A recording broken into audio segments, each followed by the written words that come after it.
సీతక్క మీడియాతో మాట్లాడుతున్నారు. లైవ్ ద్వారా చూద్దాం. రెడ్డి మీద ఇది కూడా ఒక ప్రత్యేకమైనటువంటి పరిస్థితి మనకు తెలుసు. క్లౌడ్ బరస్ట్ అవడం తోటి వచ్చింది. తర్వాత మనకు పక్కన పెద్ద పెద్ద చెరువులు ఉండడం, చెరువుల కింద ఊర్లు ఉండడం, కాలనీలు ఉండడం, అది కూడా మనకు కొంత వరద పొంగి పొర్లి ఇంకా ఎక్కువ బీభత్సమైంది.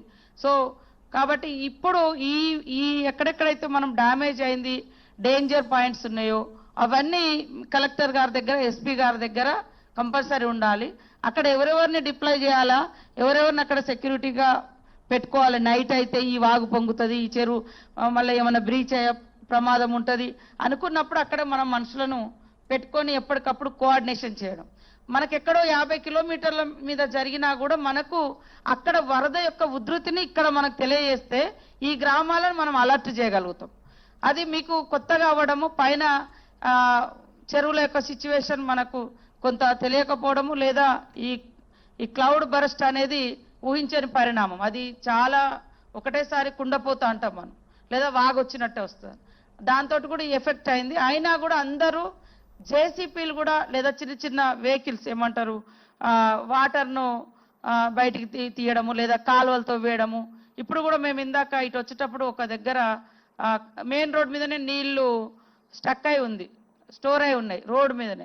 అక్కడ చిన్నగా ఏదన్నా తీసుకెళ్ళి కొట్టేస్తే నీళ్ళు బయటకు వెళ్ళిపోతాయి. అట్లనే ఉంటే అది నిండిపోయి ఇంకా పబ్లిక్కి ఇబ్బంది అవుతుంది. సో ఎక్కువ జేసీపీలను కూడా అందుబాటులో పెట్టుకోవడం.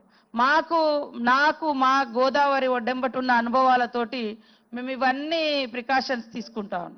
సో లాస్ట్ 2 years నుంచి మేము 2 నెలల ముందే, వర్షాకాలానికి 2 నెలల ముందు నుంచే ఈ కమిటీలు వేసుకోవడం, ఎక్కడెక్కడ ఎటు వర్షం పడితే ఏ వాగు పొంగుతుంది, ఎక్కడ వర్షం పడితే ఏ చెరువు నిండుతుంది, నిండితే దాని వల్నరబుల్గా ఉందా, స్ట్రాంగ్గా ఉందా చెరువు, ఆ కట్ట, ఇవన్నీ కూడా మేము చూసుకొని డే అండ్ నైట్ ఒక సెంట్రీ డ్యూటీ లాగానే, ఇక పోలీస్ స్టేషన్లో చెక్ పోస్ట్ కాడ లేదా పోలీసులు ఎట్లా సెంట్రీ పెట్టుకుంటారో మేము అట్లా పెట్టుకొని చూస్తా ఉన్నాం.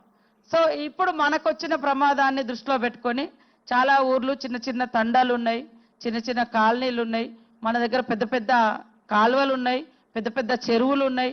ఇప్పుడు పోచారం చెరువు చాలా హిస్టరీ, దాదాపుగా 100 years పైగా ఉన్నటువంటి చెరువు, కానీ దాని కెపాసిటీని కూడా తట్టుకొని అది ఈరోజు మనల్ని అందరినీ కాపాడింది.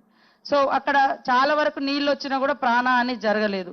కొంత పశు సంపద పోయింది, కొంత ఇల్లులు డ్యామేజ్ అయినాయి, కొంత పబ్లిక్ మానసికంగా టెన్షన్ పడ్డారు. సో ఇవన్నింటిని కూడా మనం మళ్ళీ చేసుకోగలుగుతాం, కానీ ప్రాణం పోతే తీసుకొచ్చుకోలేం. సో ప్రాణాలు కాపాడడం అనేది మనందరి బాధ్యత.